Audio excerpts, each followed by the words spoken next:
Well,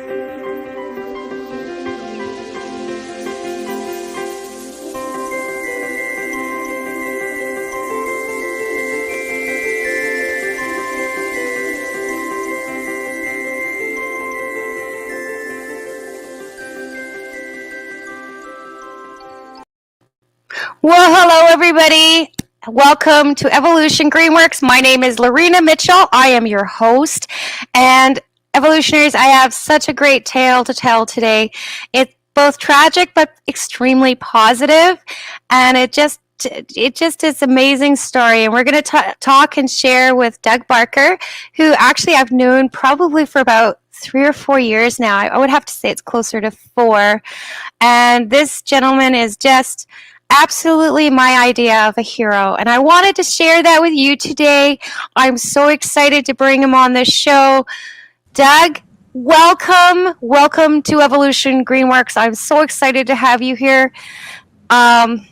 You've had an incredible story. And I'm not going to say it's all tragic. I know there's been some very tragic moments, but we're going to talk about very specifically a few things about an accident that occurred for you about 2 years ago.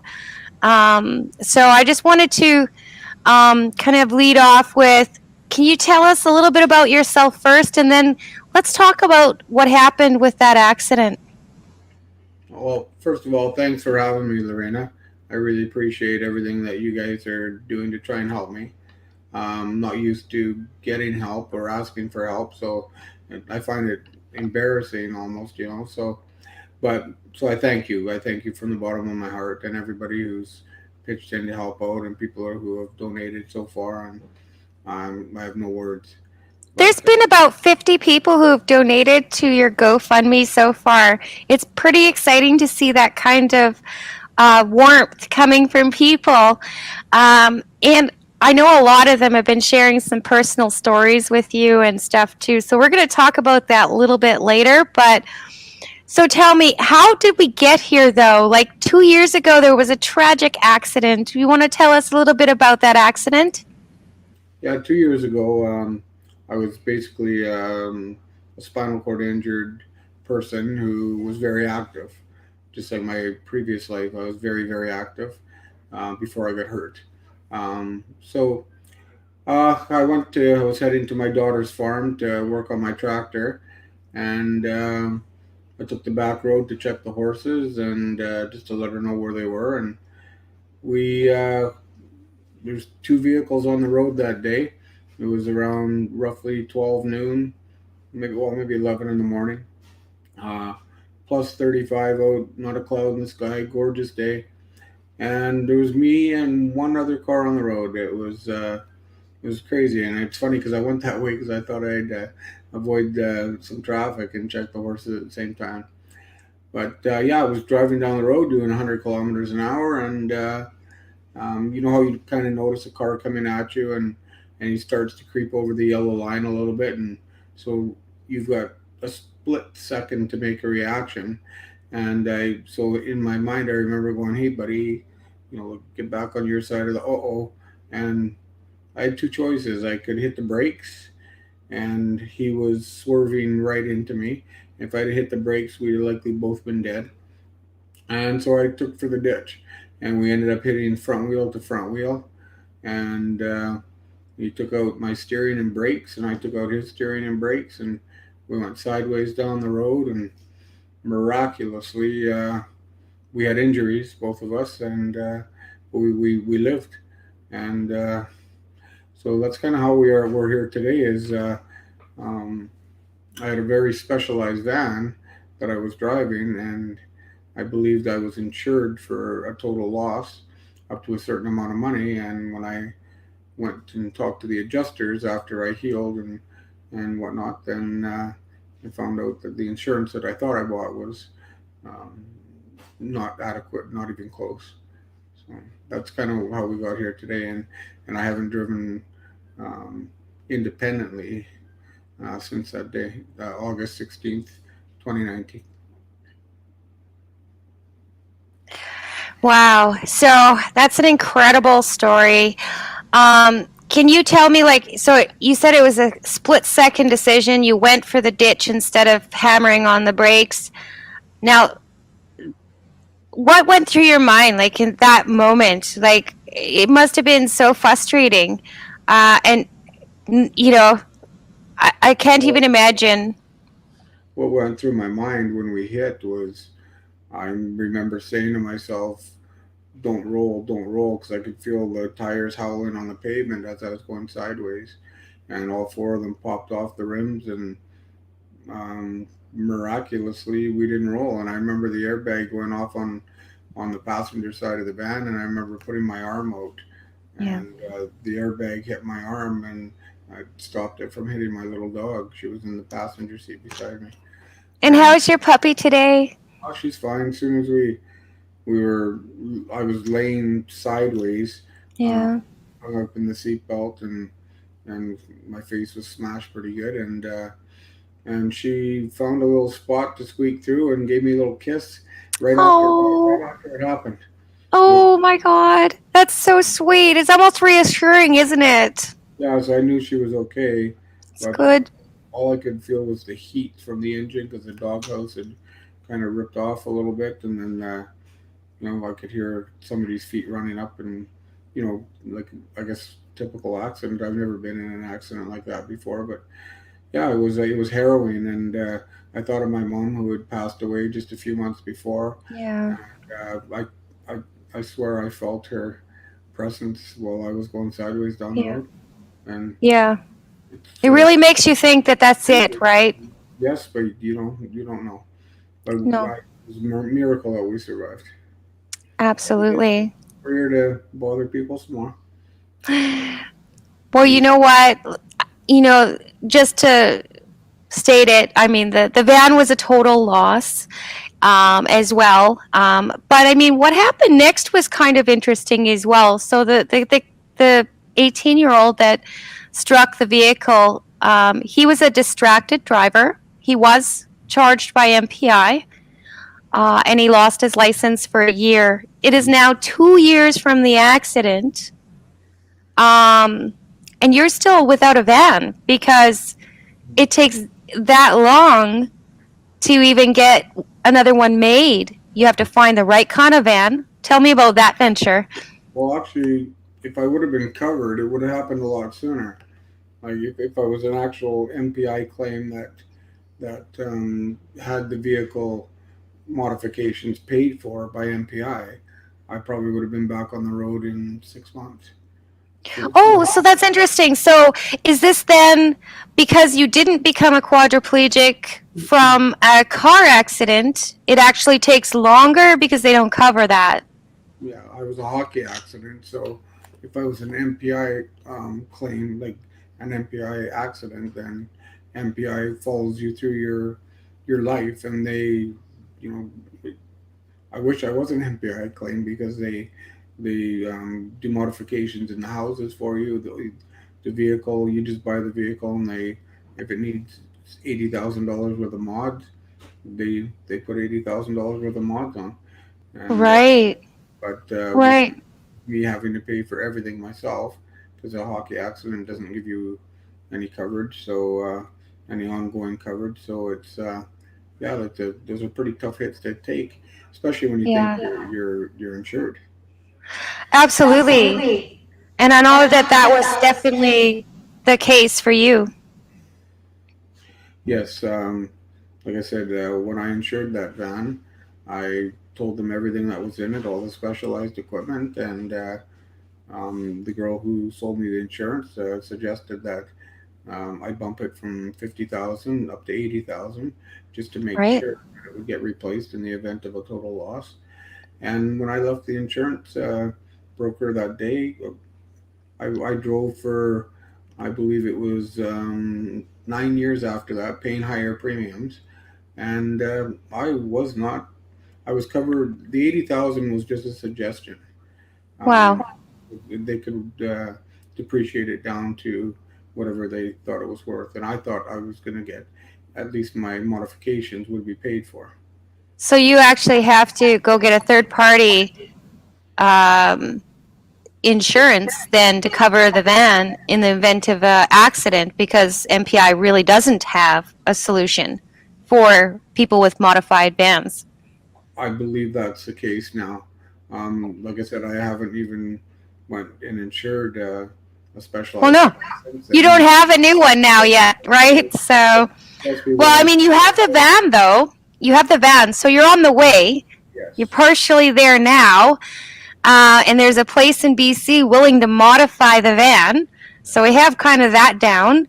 The place Um, the place in BC does the 4-wheel drive part of it for the farm, and the most of the modifications will be done here in Manitoba. There's a couple of companies that do them here, the electronics and whatnot. Great. Yes. So let's talk about what you already are using. You have a highly modified tractor, and you are a farmer.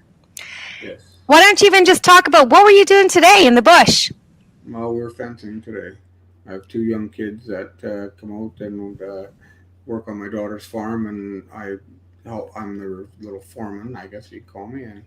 And yeah, she was in the house with the kids all day. I didn't even see her, and we fenced about over just over half a mile today. So Wow. yeah, so I take them and I string out the I've got things on my tractor that hold the barbed wire, and we pull it out, and we took down some fence today too, and it was like we work anytime we can, but there's days obviously when there's no work to do on the farm, and because it's a hobby farm, it's not like a big production, right? Commercial. Yeah, exactly. Yep. You do Yeah. goats. It's a Well, goat farm. we've got some goats. We're getting into goats, so we've just cleared some bush and we're doing some big goat pastures, is what we're doing. Nice. So yeah, and we've got 6 horses. My daughter has a horse boarding business, so we do that. And I drill all the post holes. I plow the snow. I clean the manure. I do the fencing. I, I just level absolutely. I take was the floored. One time I pulled into your place and I'm like, where's Doug? And he's up on the tractor clearing snow. I yeah remember that. 35 below, and I'm up there at midnight plowing snow so that my home care workers can get in the morning. So I I'm know. not afraid to work. I'm not afraid of hard No. work. There's never going to be quit in me. So the You're the injury is, most positive person I know, really, Doug. thank you, but um, the listen, the injury is hard and it slows me down, and Yep. it's hard. But you know what? Um, it's also a test, and hopefully I'm gonna pass the test and just I'll quit when it's time to quit. And I I hear ya. what else to say really? I live my life day to day, and I just look for the next project, the next thing to do. I don't look back on what happened. Um, the only reason I'm looking back right now is because I can't jump in my van and go. I used to be Yes. able to go out, hit a couple buttons on my Well, wheelchair, we are and here to raise awareness and get you going. I certainly appreciate it. Like I said, I have no words. You guys are the kindest people in the world. Really. Well, I wanted to talk a little bit of when I met you, because you are an electrician as well. And that was pretty interesting because I met you by phone first, and then I came out and did your site visit. And I was just thinking how amazing you are. So, um, when the crew came in to actually install, we walked through every step of the way with you so that you would understand and learn everything about solar.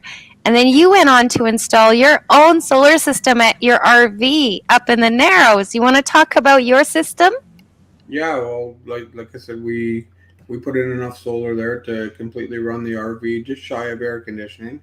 But we pull a generator for that, and we eventually want to upgrade a couple more panels, a couple more batteries, so we're completely green. I'm very thirsty for knowledge on when it comes to solar, and I must say, when I first met you, the reason I spoke to 2 or 3 different companies, and when I spoke with you, you made me feel stupid when it came to electrical, and I'm No. oh yeah, absolutely. So I'm like, okay, this is the girl I'm going with. I said, "This is the one I'm going with," because you were so knowledgeable that it just blew me out of the water, and I knew the second I hung up the phone, you had the contract to do the house. So Oh, that's so nice. Thank you. Well, that I've was really enjoyed working with you, and that's the way I view it. I'm working with you. Uh, we've been working on like how does this go, batteries, solar, how to design it, how to calculate for it. And you are always so thirsty for knowledge, and I love that about you. You want to learn more and more and more, which is absolutely fantastic. When you had your last house, you were almost net zero there, weren't you? just about yes. We were only maybe 3 4 kilowatts from net zero. But And yeah, and like I say, as far as the lake goes, yeah. we're almost net zero there. We run everything off solar except the air conditioner, and the air conditioner we have on 3 or 4 days a year. So it just didn't seem like worth it to upgrade to that at this point. But Yeah. we may, but because I want to get completely off grid in every facet, of what we have. But time over time, I think these things cost money too, right? So and with my disability, I haven't I probably the 29 years that I've been hurt, I it's went up about $150. So and I'm not complaining, but I just have to save more. That's all. Oh, And this and absolutely. this and this hit with the van really set us back. So that's Absolutely.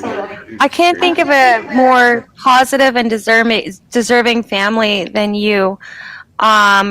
Really excited to be doing the GoFundMe with SanFan, which is Rosalie Stelmack over at SanFan, which is a non-for-profit, pay it forward organization. Her and I have worked on projects in the past, and I've always been excited to help her out. And this time I actually brought the project to her. So it was the first time I've actually stepped forward with a project that I felt worthy. And I truly, from the bottom of my heart, feel that this project is absolutely worried. Getting Doug moving. That's it. Getting it on the road, getting you back to where you were prior to the accident, which I think is really, really important here. One of the things I would like to talk about too is what are the plans? You have a new ATM. You just moved.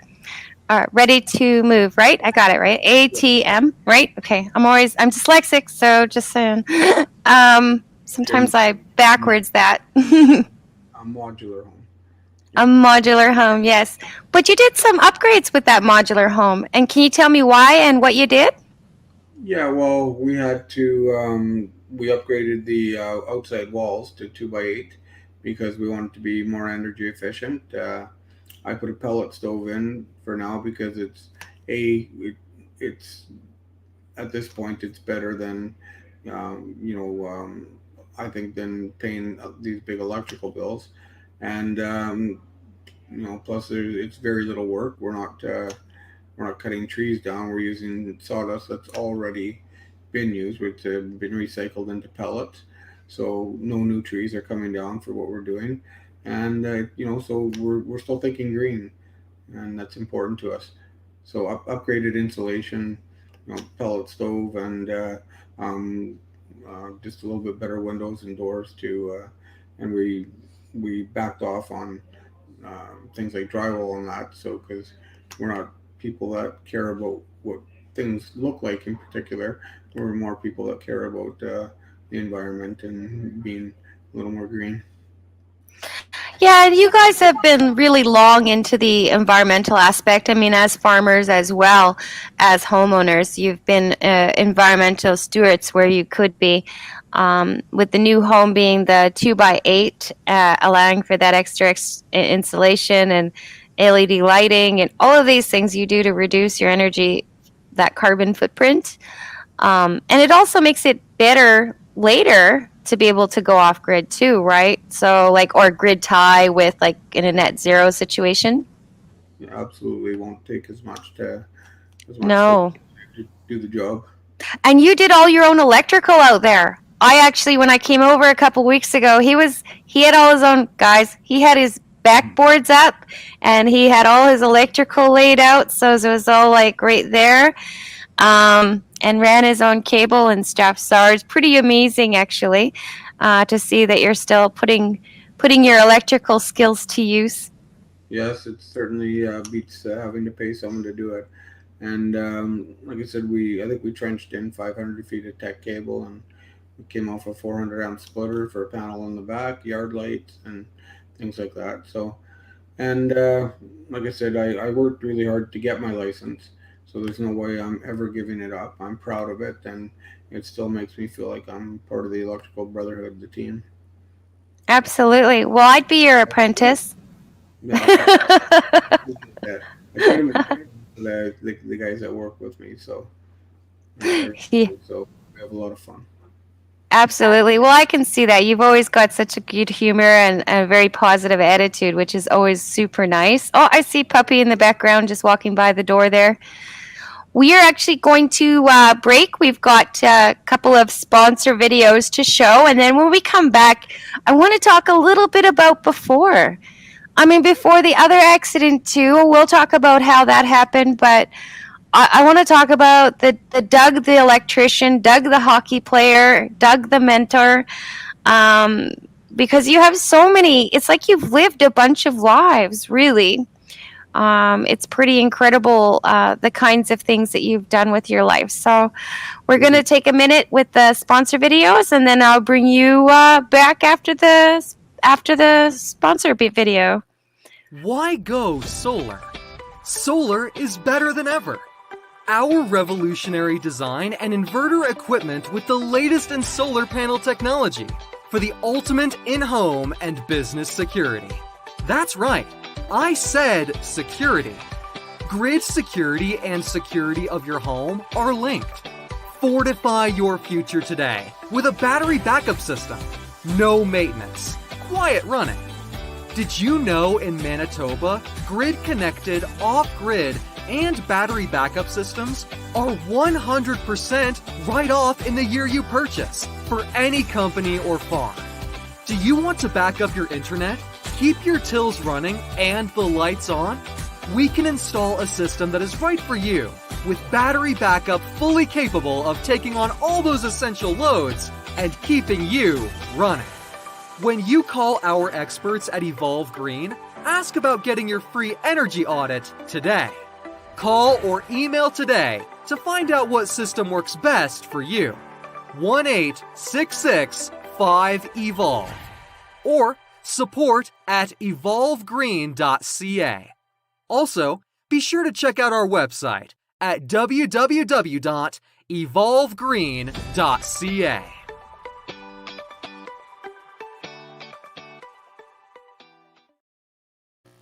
Welcome back, evolutionaries. I have one more sponsor that I want to just actually lead into this little video clip. They're going to be getting us a little bit longer clip to tell us more about themselves, but AETI is actually learning renewables. This company will teach you from word go. Are you already an electrician? Are you somebody who wants to be a solar professional? You need to go see the folks over at AETI. Formerly, they owned SICK, which was Solar Installers Canada, and now it's gone into more of the professional realm. So if you also want to learn how to sell it and design it and do all of those things, you want to talk to the people over at AETI.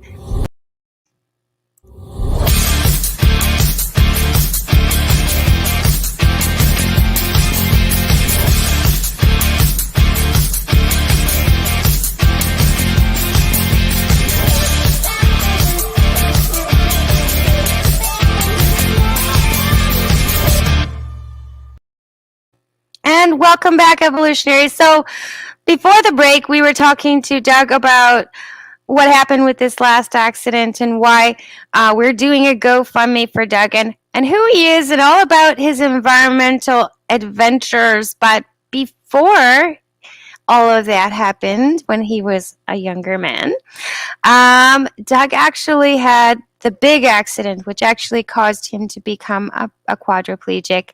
Very scarily so. But he did a lot of stuff with his life before that accident too. So I wanted to talk to Doug about that a little bit. Hi, Doug. How are you? Welcome back after the sponsor videos. I know it takes a little while. I wanted to talk to you about your mentoring for your hockey. Like, did you start playing hockey like in high school? Like, when did that all begin? Let's start at the beginning. I started playing hockey when I was 5 years old. Wow, true Canadian boy. Absolutely, yeah. So Nice. the thing to do. I remember, being in the little shops, the outdoor rinks. I didn't play in an indoor rink until we moved to Toulon when I was 12 years old. So it was all outdoor rinks. I remember my dad rubbing my feet between periods because they were so cold. But I'd give anything to feel those cold feet again. You know, Yeah, absolutely, crazy. absolutely. Yeah, no, I played hockey right up into a pretty high level.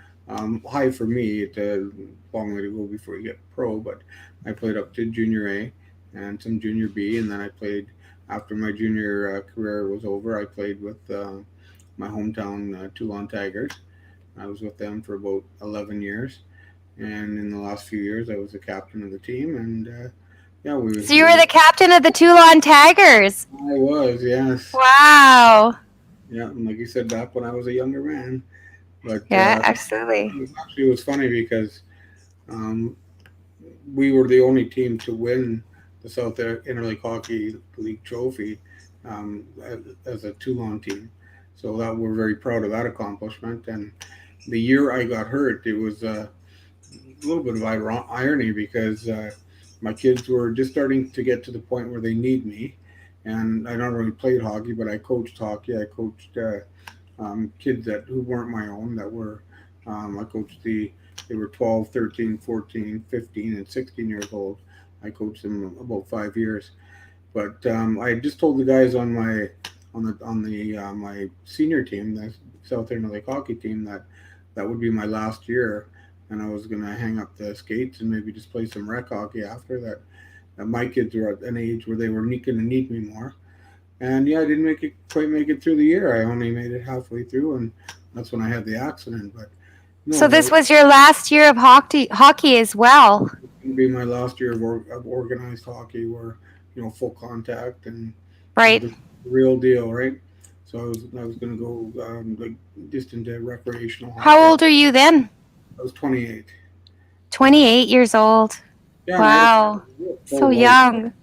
prior to the accident. Like I hunted, I fished, I camped. We took the kids camping all the time, my wife and I, and we, like I said, I golfed, I played baseball, I coached hockey, I played hockey. I was working 4 jobs at the time of my accident. I was working at the Toulon Hunter Memorial Hospital as a maintenance, and I got that through being an electrician.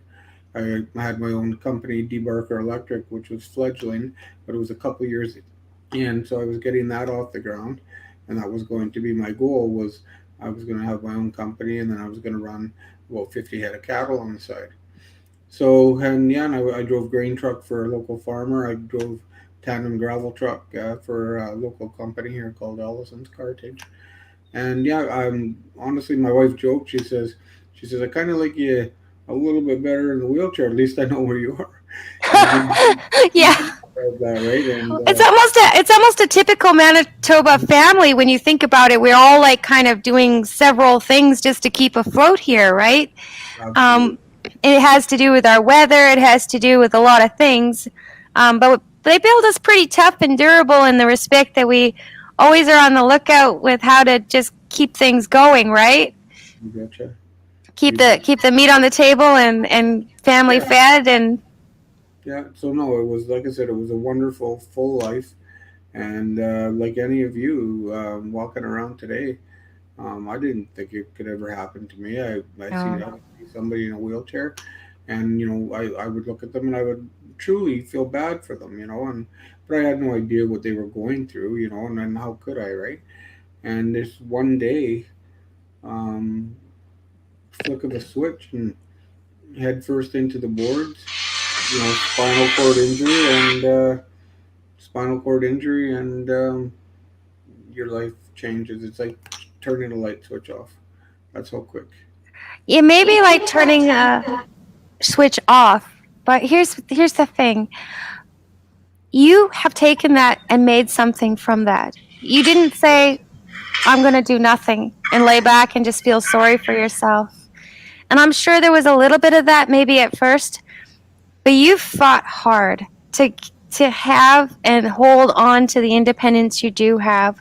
And you work on the farm. You still, you may have people doing it with their hands, but you're right there instructing them. You're always involved, and that's what's amazing. And I think that's really tough for a lot of people, right? With spinal cord injury or brain injury or any of those kind of really serious injuries, to kind of pick yourself up and where do you go from here? I still live kind of thing, you know? You know what? It was like you said. One switch went off on one life, and the other a switch went on a different type of life. Same life, but Absolutely. just different type. And it's really funny. This was a turning point for me. I was at rehab after I got hurt. I was the doctors didn't know how to fix me. They didn't have they didn't have any way to stabilize my neck. It was broke so bad. So a doctor ended up coming up from the states, and he fixed my neck and put in a different certain cage that would stabilize it. And of course, I'm really feeling sorry for myself. So I went outside of rehab, and I got pushed outside of rehab by one of the healthcare aides. And I said, yeah, I just want to sit outside for a while. It was spring day. I think it was in late March, and I'm sitting there, 28 years old, feeling sorry for myself. And this little girl went by me in a wheelchair, and I looked at her, and she's laughing, big smile on her face. Oh, Obvious to me that she had not walked a day in her entire life. And that was the turning point for me. I looked at her and I said, "You big idiot. Like, you're sitting here feeling sorry for yourself, and you walked for 28 years. This yep, poor little child has not taken a step in her life, and you're feeling sorry for yourself." yep, So from that day, I decided that I was going to work out. I was told I would never drive, and I got my buddy to rip a steering wheel out of a wrecker and hook it up to my workbench at home. And it took me a year to get just over the top with it. And once I got over the top, I must have spun that thing 100,000 times with both hands to get strong enough to drive. I went back to rehab engineering, and I said I'd like to take the test for the driving again. And they said, Doug, you tried it before and you couldn't do it. And I said, just humor me. They said, well, we got to get OTs in here, we got to get physiotherapists, we got to get this and that in here. And and I said, no, please, just give me a chance. So this was about a year and a half later, and I went in and I blew the dynamometer off the chart, and then they're like, "Wow, like, we can't believe how strong you got." And they said, "Okay, well, we're gonna have to design hand controls for you." And so they did, and there's a board in there that goes in their vans called the Barker board, and it's used to put in hand controls for people that are in a situation like me, that the regular hand controls maybe don't quite work for them, and these ones really do. So it's enabled a lot of people after me to drive as well. that's incredible.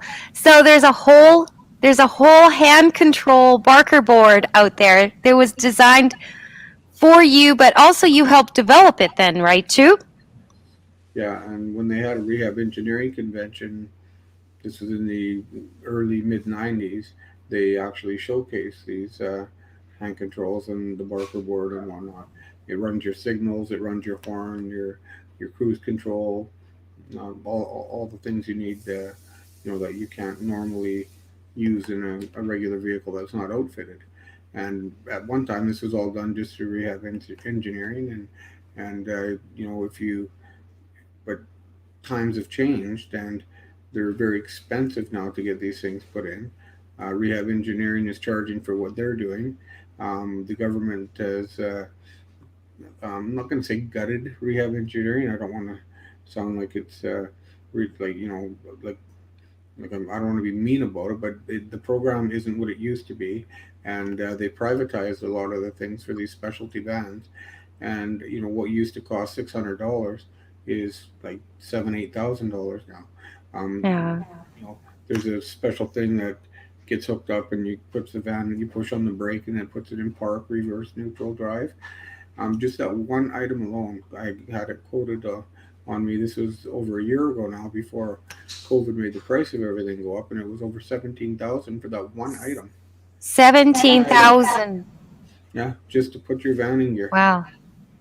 So, like, how can regular, and if I was an MPI claim, that's all installed. It's all done. Yeah. No questions asked. You're on the road.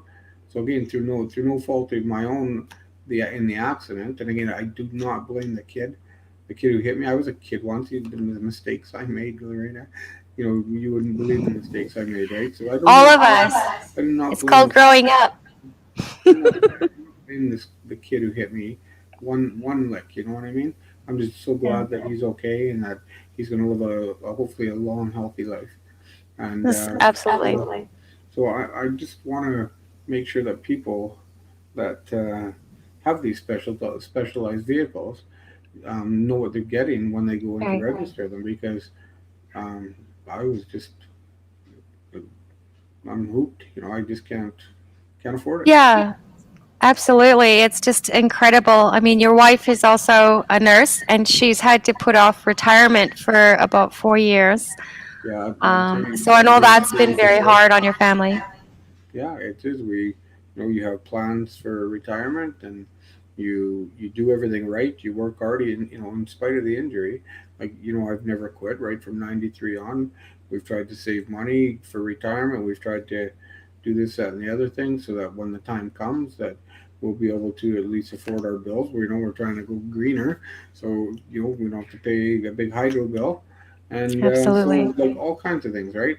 And Yeah. then all of a sudden you get slammed with something that's just out of left field. Yeah, it Yeah. sets you back.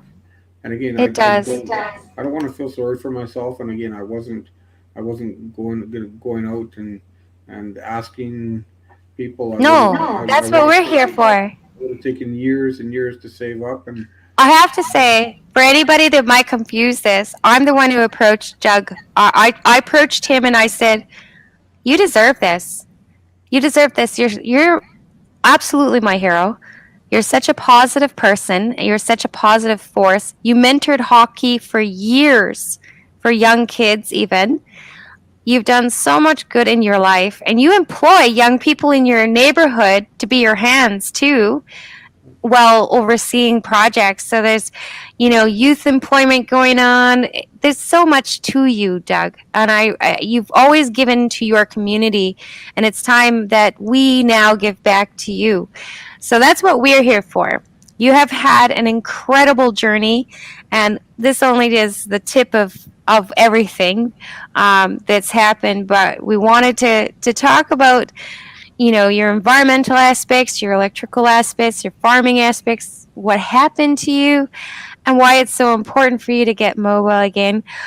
I want to thank you so much for coming on the show today, Doug, and we're going to give you guys an update, just saying we'll let you know what happens, but we have had over 50 individuals who've given from their heart on the GoFundMe. I'm going to also put the links wherever this show is posted, so you don't have to worry about necessarily catching it on the ticker on the bottom here. I want to thank our sponsors, AETI.com, for learning all of your people who want to go out there and be a professional in renewable energy. They are your people, AETI.com. And I'm going to also have that in the list below. Doug, thank you for being with us today. And I was really, really happy to have you. well, thanks. Bye. I appreciate it. Bye-bye.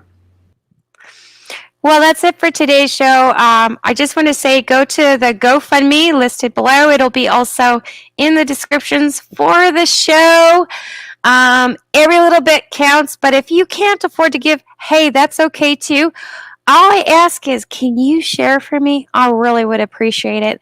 Let other people know Doug's story, and follow us on Facebook at SanFan at our Pay It Forward sites. We'll also put links for that as well, and all other projects that are up and coming with lots of deserving individuals who have done incredible things with their lives as well. Again, Doug, this is to get him mobile and get him the specialized equipment so he can get back on the road and serving his community and back to farming and all the other wonderful things that he does with his life. And we'll see you next time for episode 22. That's it for now. And oh my goodness, you know how it goes here. I can't find it. That happened last time. Here we go.